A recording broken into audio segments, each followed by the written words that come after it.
Assalamualaikum warahmatullahi wabarakatuh. Selamat siang, salam sejahtera untuk semuanya. Terima kasih teman-teman sekalian. Siang hari ini kita baru saja menyelesaikan Rapim dengan melibatkan beberapa pihak eksternal dalam pertemuan ini. Saya ingin sampaikan dari awal dulu teman-teman sekalian, bahwa kami di Pemprov DKI Jakarta mengantisipasi penyebaran COVID-19 ini sejak bulan Januari. Dinas Kesehatan sudah langsung membentuk gugus khusus untuk bisa merespon dan membantu rumah sakit, klinik yang punya potensi menemukan orang dengan gejala-gejala COVID-19. Dan kemudian DKI membentuk tim tanggap COVID-19 sebagai usaha untuk memastikan seluruh jajaran Pemprov DKI memiliki kesiapan, kesiagaan apabila terjadi kasus di Jakarta dan bila terjadi penyebaran di Jakarta. Apa yang kita lakukan ini semua dengan pendekatan yang terukur. Kita memantau, kita bertindak sesuai dengan perkembangan situasi. Ketika terjadi eskalasi, maka respon kita pun menyesuaikan. Kita tidak ingin bertindak berlebih, tapi juga kita tidak ingin bertindak kurang. Kami sampaikan dari kemarin, harus waspada, tidak boleh panik, tapi juga jangan menganggap ini remeh dan enteng. Itu sebabnya kita melakukan langkah-langkahnya bertahap, dari mulai pemberitahuan untuk berhati-hati, pengurangan aktivitas di luar rumah kemarin, dan hari ini kita membahas secara khusus tentang kegiatan belajar anak-anak di sekolah. Selain jajaran Pemprov DKI Jakarta tadi hadir dalam pertemuan ini adalah unsur Ikatan Dokter Indonesia DKI Jakarta, dalam hari ini Dr. Ferry Rahman, kemudian Dr. Solah Imari, beliau dari Perhimpunan Ahli Epidemiologi Indonesia. Juga ada unsur Ikatan Dokter Anak Indonesia, Dr. Triana Darmayanti, dan juga pimpinan WHO Indonesia, Dr. Paranitaran, yang karena protokol WHO, beliau hanya boleh mengikuti pertemuan melalui telekonferensi. Tapi semua hadir dan berbicara dalam pertemuan ini. Dari hasil pembahasan atas situasi yang sedang terjadi di Jakarta dan Indonesia, di Jakarta kita memiliki penduduk sebanyak 10.600.000 orang. Peserta didik di kota ini ada 1,5 juta anak. Dan khusus untuk anak-anak SMA, SMK yang sedang mengikuti ujian nasional atau kelas 12, itu jumlahnya 124.000 peserta didik. Kita menyadari bahwa langkah yang harus dilakukan saat ini adalah melakukan semua prosedur mengurangi interaksi antar warga. Social distancing measure harus diterapkan. Artinya mobilitas penduduk ditekan sekecil mungkin. Kegiatan-kegiatan tidak perlu ditiadakan. Tujuannya adalah mengurangi potensi penyebaran antar individu yang belum tentu merasakan gejala. Dari hasil diskusi tadi, pembahasan yang kita lakukan sama-sama, kita sampai pada kesimpulan bahwa Pemprov DKI Jakarta memutuskan untuk menutup semua sekolah di lingkungan Provinsi DKI Jakarta dan akan melakukan proses belajar mengajar melalui metode jarak jauh, dan bagi peserta ujian nasional yang akan berlangsung hari Senin besok, juga ujian sekolah diputuskan juga ditunda. Penutupan sekolah ini berlaku selama 2 minggu dan kami akan melakukan review kembali di akhir pekan kedua untuk melihat perkembangannya. Mengapa keputusan ini diambil? Tadi saya sampaikan, sekaligus juga ada tadi bahan yang disampaikan dari Dr. Pananitaran yang merujuk kepada pengalaman-pengalaman di berbagai tempat, termasuk juga di Indonesia. Pertama, dari berbagai kajian menunjukkan bahwa anak-anak, data menunjukkan mereka tidak banyak terjangkiti COVID-19. Tetapi mereka adalah carrier, penular dari orang dewasa satu ke orang dewasa yang lainnya. Jadi meskipun mereka tidak terjangkiti, angkanya kecil, tetapi mereka bisa menularkan dari satu pribadi ke pribadi lainnya. Yang kedua, kegiatan belajar mengajar selalu melibatkan orang dewasa untuk mengantarkan, untuk menjemput, untuk mobilitas, dan itu kemudian punya potensi peningkatan pada intensitas pertemuan antar orang dewasa. Dengan keputusan ini, maka jajaran Dinas Pendidikan Provinsi DKI Jakarta akan menyiapkan materi belajar jarak jauh yang alhamdulillah karena kita sudah mengantisipasi situasi ini sejak beberapa waktu yang lalu, maka persiapan pun telah dilakukan, insya Allah akan bisa dilaksanakan. Bahan-bahan untuk orang tua, untuk guru, siswa, kepala sekolah, itu semua insya Allah akan siap sebelum hari Senin.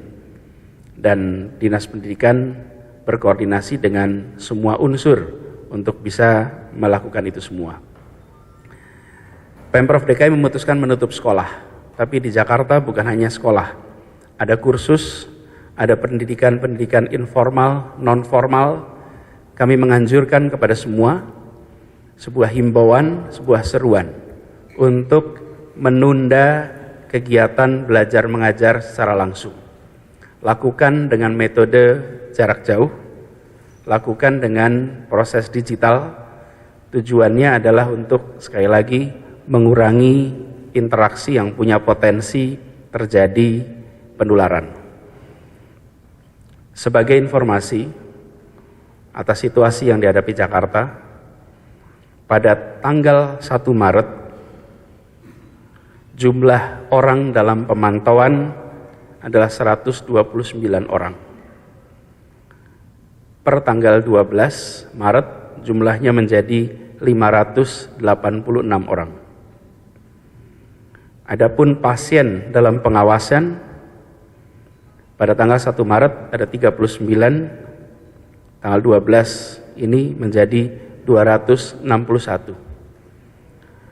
Dan dari 69 orang yang diumumkan oleh Kementerian Kesehatan sebagai orang confirm COVID-19, penyebaran di Jakarta mulai makin merata. Karena itu, demi melindungi kepentingan seluruh masyarakat di Jakarta, melindungi kesehatan masyarakat di Jakarta, kami memutuskan untuk mengambil langkah-langkah yang tegas, cepat, dan langkah-langkah ini harus dikerjakan secara disiplin.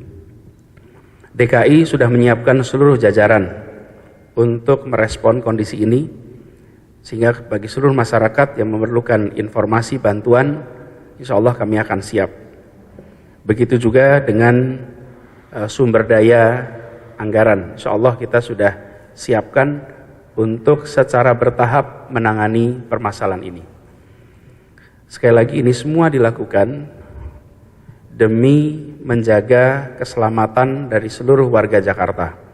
Dan kami mengharapkan pada seluruh komponen masyarakat, dengan sekolah ditutup, kegiatan belajar mengajar dilakukan di rumah, maka kurangi kegiatan-kegiatan di luar rumah. Kita tidak melakukan penutupan kota Jakarta, tapi kami meminta kepada semua warga, mari ambil sikap bertanggung jawab. Bertanggung jawab pada diri sendiri, bertanggung jawab pada keluarga, dan bertanggung jawab kepada seluruh komponen masyarakat dengan cara melindungi diri dan melindungi masyarakat. Sebagai informasi, di Jakarta saat ini ada 190 rumah sakit, dan yang menjadi rujukan COVID ada 8 rumah sakit. Kita di Jakarta ada 1.838 klinik. Puskesmas ada di setiap kecamatan, ada 44 puskesmas. Puskesmas kelurahan ada 289.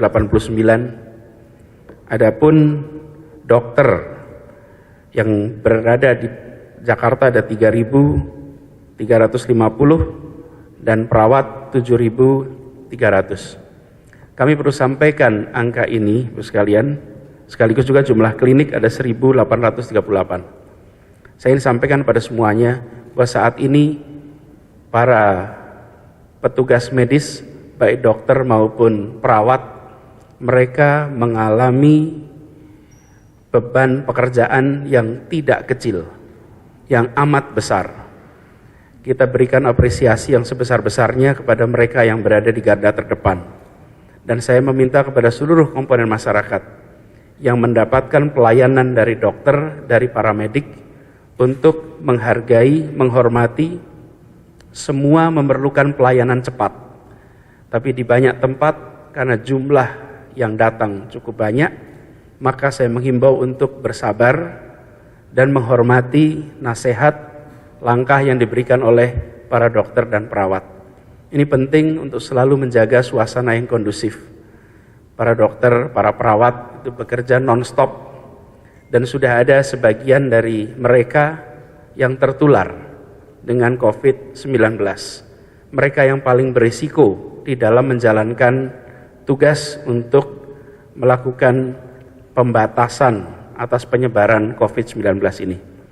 Semoga mereka semua sehat dan bisa menjalankan tugas dengan sebaik-baiknya, dan kami atas nama Pemprov menyampaikan penghargaan yang setinggi-tingginya atas keseriusan mereka. Kami mendengar tadi langsung dari asosiasi, terutama di bawah ID, bahwa para dokter siap untuk membantu menangani persoalan ini. Insya Allah Jakarta bisa mengendalikan penyebaran COVID ini, dan kita bisa kembali beraktivitas seperti semula. Demikian penjelasan dari saya. Terima kasih. Assalamualaikum warahmatullahi wabarakatuh. Saya Teddy dari CNN Indonesia TV. Tadi Bapak Gubernur menyebut di Jakarta ada dokter 3.350 orang, kemudian perawat 7.300 orang, tapi Bapak juga menyebut bahwa ada di antara mereka yang sudah positif terkena COVID-19. Angkanya berapa? Saya belum ada angkanya.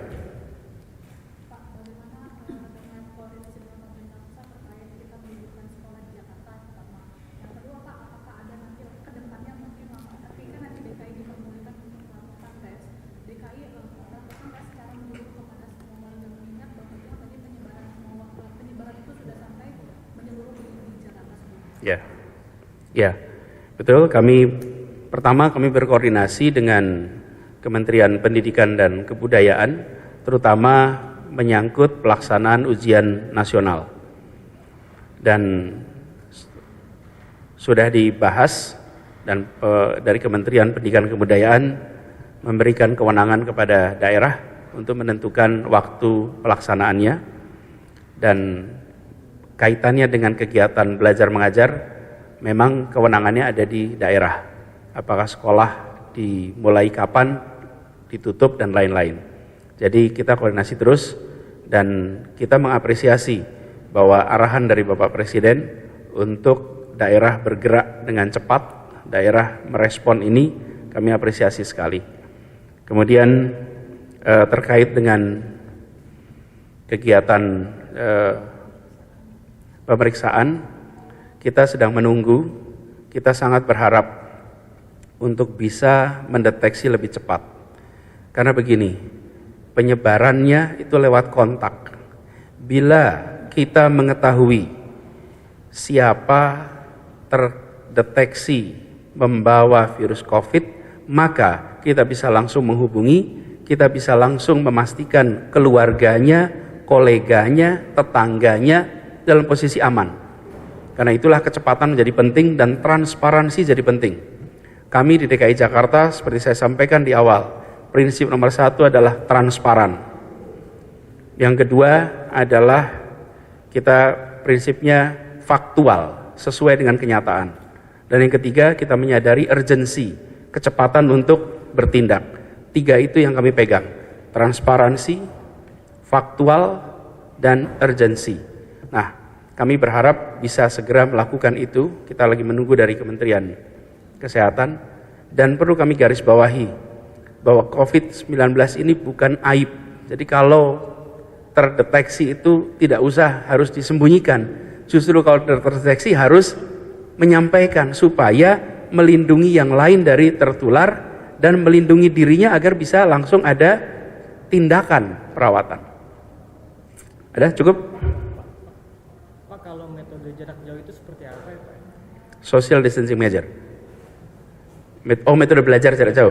Ya, nanti akan disampaikan secara detail kepada siswa, orang tua, bagaimana mereka bisa belajar di rumah. Ini bukan hal yang baru. Di Indonesia beberapa kali melakukan kebijakan menutup sekolah dan belajar jarak jauh. Terutama ketika beberapa wilayah di tanah air terkena musibah asap dari hutan yang terbakar. Di sana kemudian sekolah-sekolahnya ditutup, tapi kegiatan belajar mengajar dilakukan lewat rumah. Itu saja saya rasa cukup teman-teman. Terima kasih. Assalamualaikum warahmatullahi wabarakatuh.